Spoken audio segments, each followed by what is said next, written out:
चिता जलने के बाद 1 घंटे तक आत्मा शमशान में क्यों खड़ी रहती है? गरुड़ पुराण का रहस्य। जय श्री कृष्ण मित्रों, जब किसी इंसान की मृत्यु होती है तो उसके घर के बाहर भीड़ लग जाती है। रिश्तेदार जमा हो जाते हैं, रोना धोना मच जाता है और फिर एक अंतिम यात्रा निकलती है। श्मशान घाट की तरफ राम नाम सत्य है के नारे लगते हैं और उस शरीर को जिसे कल तक मखमल के गद्दों पर नींद नहीं आती थी, उसे लकड़ियों के ढेर पर लिटा दिया जाता है। आग लगा दी जाती है और जब वह शरीर धू धू करके जलने लगता है तो धीरे धीरे सारे रिश्तेदार, सारे दोस्त और परिवार वाले वहां से जाने लगते हैं। वो पीछे मुड़कर भी नहीं देखते, यह सोचकर कि अब सब खत्म हो गया। लेकिन क्या सच में सब खत्म हो गया है? यहीं से शुरू होता है वह भयानक और रोंगटे खड़े कर देने वाला सच, जिसके बारे में गरुड़ पुराण के प्रेत खंड में विस्तार से लिखा गया है। जब श्मशान में आखिरी आदमी भी चला जाता है, जब चिता की आग बुझने लगती है और सिर्फ गर्म राख और सन्नाटा बचता है, तब वहां एक शख्स खड़ा रह जाता है।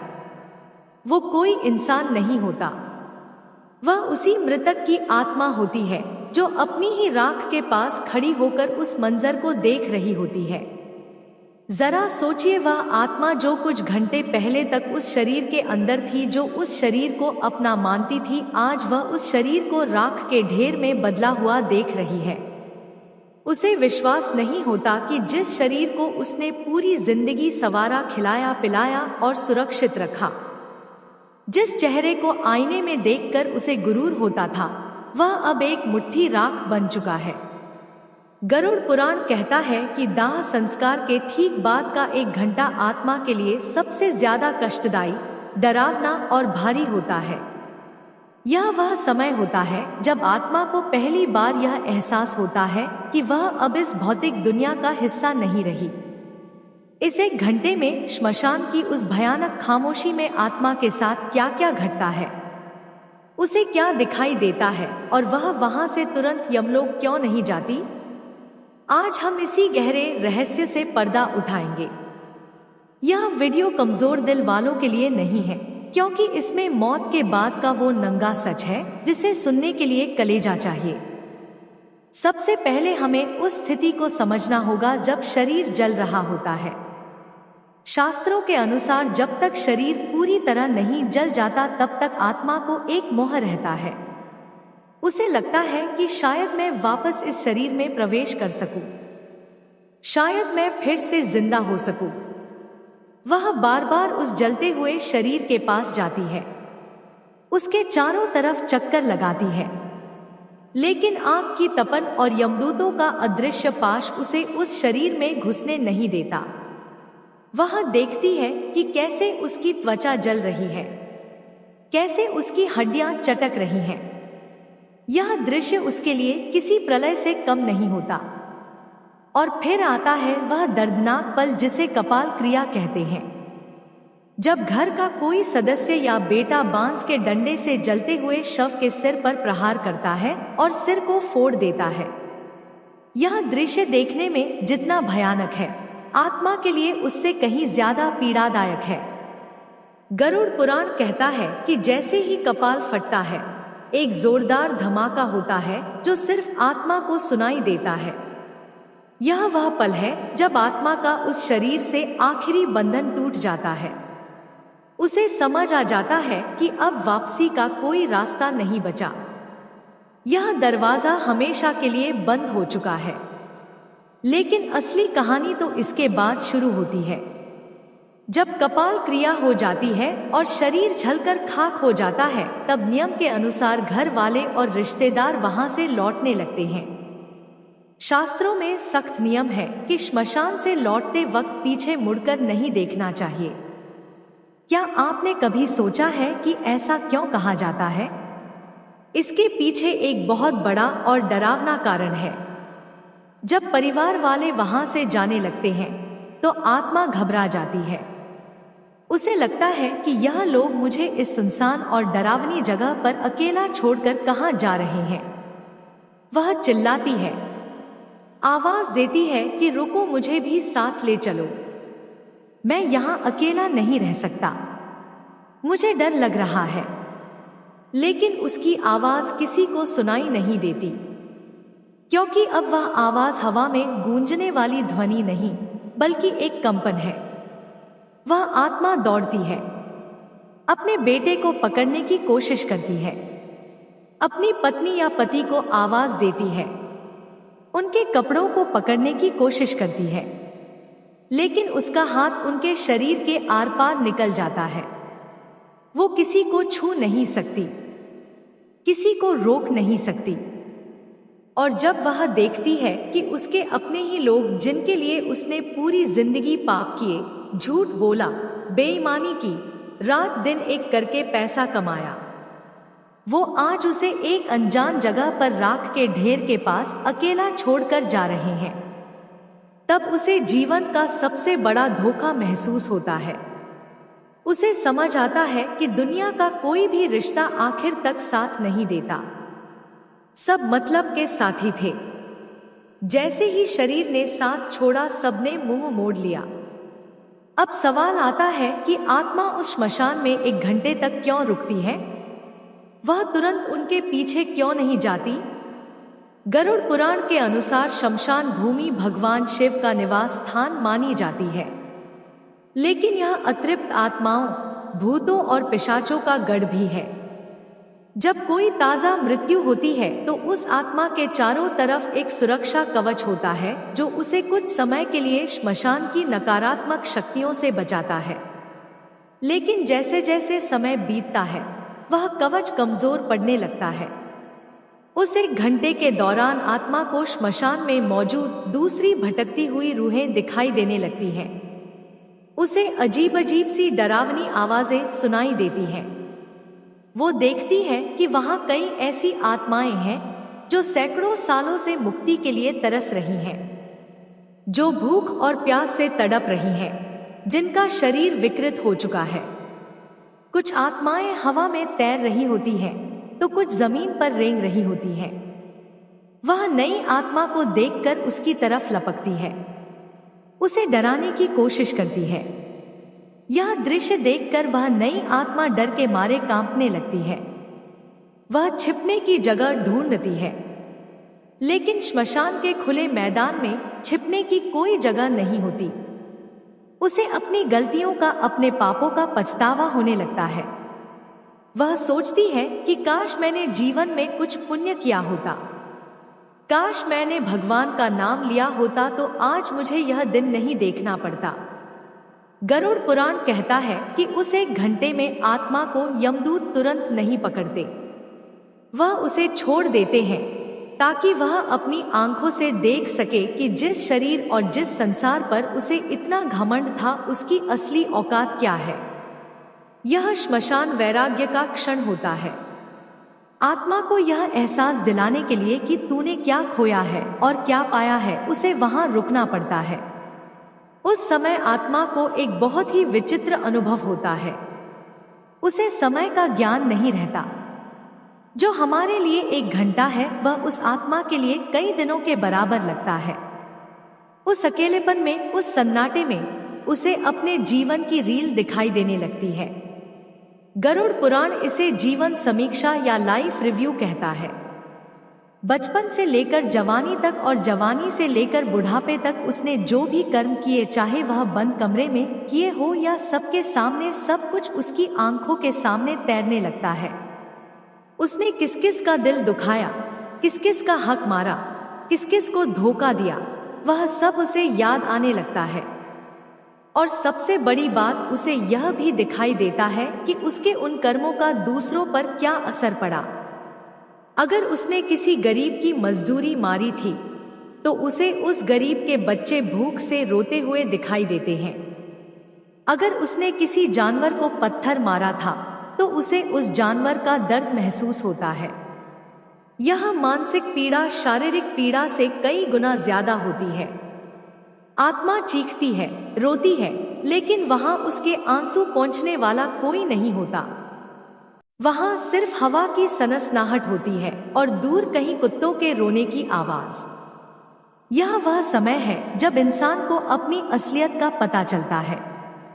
उसे समझ आता है कि जिन पर प्रतिष्ठा और पैसों का उसे इतना घमंड था, वो सब तो श्मशान के गेट के बाहर ही छूट गए। अंदर तो सिर्फ वह और उसके कर्म ही आए हैं। श्मशान की उस भूमि पर खड़े होकर आत्मा देखती है कि उसके शरीर की राख अब ठंडी हो रही है। वो उस राख को छूने की कोशिश करती है। उसे याद आता है कि इसी शरीर पर वह महंगे कपड़े पहनती थी, इसे इत्र से महकाती थी, लेकिन आज यह राख हवा में उड़ रही है और कोई इसे समेटने वाला भी नहीं है। यह शून्यता उसे तोड़ देती है। लेकिन कहानी यहीं खत्म नहीं होती। जब वह 1 घंटा बीत जाता है और परिवार वाले घर की तरफ काफी आगे निकल चुके होते हैं, तब आत्मा का मोह फिर से जागता है। वह डरती है, घबराती है और भागते हुए अपने परिवार के पीछे जाती है। वह देखती है कि उसके बेटे और भाई बातें करते हुए जा रहे हैं। वह उनकी बातें सुनने की कोशिश करती है। कई बार उसे यह सुनकर धक्का लगता है कि वे लोग उसके जाने का दुख मनाने के बजाय उसके बैंक खाते और जायदाद की बातें कर रहे हैं। वे चर्चा कर रहे होते हैं कि अब दुकान कौन संभालेगा, मकान का बंटवारा कैसे होगा। यह सुनकर आत्मा को ऐसा लगता है जैसे किसी ने खंजर घोंप दिया हो। वह चिल्लाती है, अरे मूर्खों, मैं अभी गया भी नहीं और तुम लोगों ने बंटवारा शुरू कर दिया। लेकिन उसकी आवाज उन तक नहीं पहुंचती। इसीलिए कहा जाता है कि घर में प्रवेश करने से पहले लोहे को छूना चाहिए, आग को छूना चाहिए या नियम की पत्ती चबानी चाहिए। यह सब इसलिए किया जाता है ताकि अगर वह आत्मा मोहवश आपके पीछे पीछे घर तक आ गई है तो वह घर के अंदर प्रवेश ना कर सके। क्योंकि अगर मृत्यु के तुरंत बाद आत्मा घर में प्रवेश कर जाए और उसे मुक्ति ना मिले तो वह घर में प्रेत बनकर रहने लगती है। गरुड़ पुराण में लिखा है कि आत्मा को प्यास लगती है, बहुत तेज प्यास। दाह संस्कार की गर्मी से उसका सूक्ष्म शरीर जल रहा होता है। वो पानी मांगती है। वो अपने घर के मटों के पास जाती है। वो अपने रिश्तेदारों के पास जाती है जो पानी पी रहे होते हैं, लेकिन वह पानी पी नहीं सकती। उसकी गर्दन, जिसे गरुड़ पुराण में सुई की नोक जैसा बताया गया है, इतनी पतली हो जाती है कि वह पानी की एक बूंद भी निगल नहीं पाती। यह सजा है उस मोह की जो उसने जीवन भर पाला था। उसे भूख लगती है। वह अपने घर की रसोई में जाती है जहां उसका मनपसंद खाना बनता था, लेकिन वह उसे खा नहीं सकती। वह सिर्फ उसकी खुशबू ले सकती है। यह बेबसी उसे तोड़ कर रख देती है। उस 1 घंटे के बाद जब आत्मा अपने घर पहुंचती है तो वह वहां का नजारा देखती है। वह देखती है कि लोग उसकी फोटो पर माला चढ़ा रहे हैं। कुछ लोग उसके जाने का दुख मना रहे हैं तो कुछ लोग उसकी संपत्ति, उसके पैसे और उसके बंटवारे की बातें कर रहे हैं। यह देखकर आत्मा को गहरा आघात लगता है।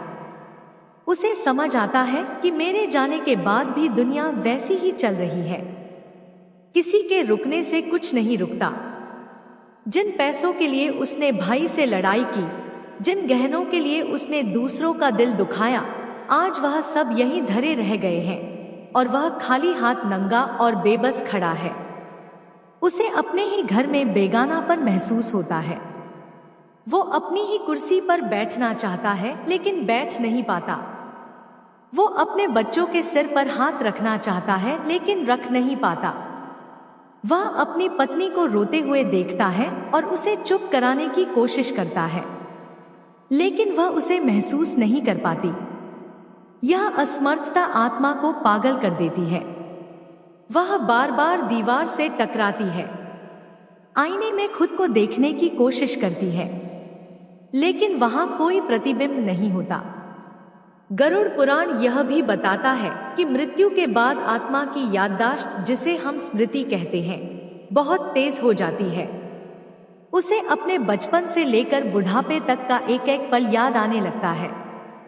उसने कब किससे झूठ बोला, कब किस गरीब को सताया, कब किस जानवर को मारा, उसे सब कुछ एक फिल्म की तरह दिखाई देने लगता है। उस वक्त उसे जो पछतावा होता है, उसकी आग चिता की आग से भी ज्यादा तेज होती है। वह चीखती है कि मुझे एक मौका और दे दो, मुझे वापस भेज दो, मैं सब ठीक कर दूंगा, मैं दान करूंगा, मैं पूजा करूंगा। लेकिन समय का पहिया उल्टा नहीं घूमता। उस समय आत्मा को यमदूतों का असली रूप दिखाई देने लगता है। जो यमदूत पहले उसे सिर्फ परछाई जैसे लग रहे थे, अब वह स्पष्ट होने लगते हैं। पापी आत्मा के लिए उनका रूप अत्यंत भयानक होता है। उनकी आंखें लाल अंगारों जैसी होती हैं, बाल बिखरे हुए होते हैं, दांत बाहर निकले होते हैं और हाथ में काला पाश होता है। वे आपस में बात करते हैं कि इस पापी को किस नरक में ले जाना है। उनकी बातें सुनकर आत्मा थर-थर कांपने लगती है। लेकिन जो पुण्य आत्मा होती है, जिसने जीवन भर धर्म का पालन किया होता है, उसे वह यमदूत सौम्य और शांत दिखाई देते हैं। वे उससे आदर से बात करते हैं और उसे सांत्वना देते हैं। यह सब हमारे कर्मों का ही प्रतिबिंब है। जैसा हम करते हैं वैसा ही हमें अंत में दिखाई देता है। दोस्तों, यह 1 घंटा जो आत्मा श्मशान में और फिर अपने घर के दरवाजे पर बिताती है, यह उसे यह समझाने के लिए काफी होता है कि जीवन का असली उद्देश्य क्या था। हम पूरी जिंदगी भागते रहते हैं, पैसा कमाने के लिए, नाम कमाने के लिए, बड़ा घर बनाने के लिए। हम रिश्तों को दांव पर लगा देते हैं, नैतिकता को भूल जाते हैं। लेकिन अंत में उस 1 घंटे में हमारे पास सिर्फ हमारे कर्म होते हैं। अगर आपने जीवन में किसी प्यासे को पानी पिलाया है तो उस वक्त आपको ठंडक महसूस होगी। अगर आपने किसी नंगे को कपड़ा दिया है तो उस वक्त आपको सुरक्षा महसूस होगी। लेकिन अगर आपने सिर्फ छीना है, सिर्फ बटोरा है, तो उस वक्त आपको सिर्फ तड़प मिलेगी। गरुड़ पुराण का यह ज्ञान हमें डराने के लिए नहीं है, यह हमें जगाने के लिए है। यह हमें बताता है कि जिस मौत से हम इतना डरते हैं वह तो आनी ही है, और जब वह आएगी तो हमारे बैंक बैलेंस, हमारी डिग्रियां, हमारे फॉलोअर्स कुछ काम नहीं आएंगे। उस 1 घंटे में जब हम अपनी ही राख को देख रहे होंगे, तब हमें सुकून सिर्फ इस बात से मिलेगा कि हमने किसी का भला किया था। इसीलिए शास्त्रों में कहा गया है कि जब तक शरीर में प्राण है तब तक शुभ कर्म कर लो, दान करो, सेवा करो और सबसे जरूरी भगवान का नाम लो। क्योंकि गरुड़ पुराण में भगवान विष्णु खुद कहते हैं कि जो व्यक्ति मेरे नाम का जप करता है उसे मृत्यु के बाद यमदूत नहीं बल्कि मेरे पार्षद लेने आते हैं। उसे शमशान की उस भयानक गर्मी और अकेलेपन का सामना नहीं करना पड़ता, बल्कि उसे एक दिव्य विमान में बैठाकर सीधे वैकुंठ ले जाया जाता है। श्मशान में उस 1 घंटे के दौरान आत्मा को कई और भी विचित्र अनुभव होते हैं। उसे वहां मौजूद पिंडी और चावल के गोलों को खाने की इच्छा होती है जो उसके पुत्र ने प्रदान किए हैं। गरुड़ पुराण के अनुसार पहले दिन का पिंडदान बहुत महत्वपूर्ण होता है। अगर विधि विधान से पिंडदान ना किया जाए तो आत्मा को बहुत भूख लगती है और वह श्मशान में इधर उधर भटकती रहती है। कभी कभी वह श्मशान के पास के पेड़ों पर लटक जाती है या पानी के स्रोतों के पास जाकर अपनी प्यास बुझाने की कोशिश करती है। लेकिन बिना शरीर के प्यास बुझना नामुमकिन है। यह प्यास शारीरिक नहीं आत्मिक होती है, जो केवल मंत्रों और श्रद्धा से शांत हो सकती है। जो लोग श्राद्ध और पिंडदान को बेकार मानते हैं, उन्हें यह समझना चाहिए कि यह भोजन शरीर के लिए नहीं बल्कि उस यात्रा के लिए है जिस पर आत्मा निकली है। बिना इस भोजन के आत्मा कमजोर हो जाती है और प्रेत योनि में जाने का खतरा बढ़ जाता है। एक और बात जो गरुड़ पुराण बताता है वो यह है कि उस समय आत्मा को अपने पूर्वज भी दिखाई दे सकते हैं। अगर उसके कर्म अच्छे रहे हैं तो उसके दादा परदादा जो पितृक में हैं, उसे लेने के लिए या उसे ढंढस बंधाने के लिए वहां सूक्ष्म रूप में आ सकते हैं। वे उसे कहते हैं कि डरो मत, हम तुम्हारे साथ हैं। यह मिलन आत्मा को बहुत शांति देता है। लेकिन अगर कर्म बुरे हैं तो उसे वहां सिर्फ अंधेरा और डरावनी आकृतियां ही दिखाई देती हैं। वह मदद के लिए पुकारता है लेकिन कोई नहीं आता। यह अकेलापन ही नरक की पहली सीढ़ी है। हमें यह समझना होगा कि हमारा शरीर 5 तत्वों से बना है: मिट्टी, पानी, आग, हवा और आकाश। जब शरीर जलता है तो यह 5 तत्व वापस प्रकृति में मिल जाते हैं। लेकिन आत्मा जो इन तत्वों से परे है वह वहीं रह जाती है।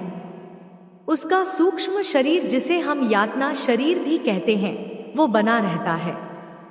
इसी शरीर के माध्यम से वो सुख और दुख महसूस करती है।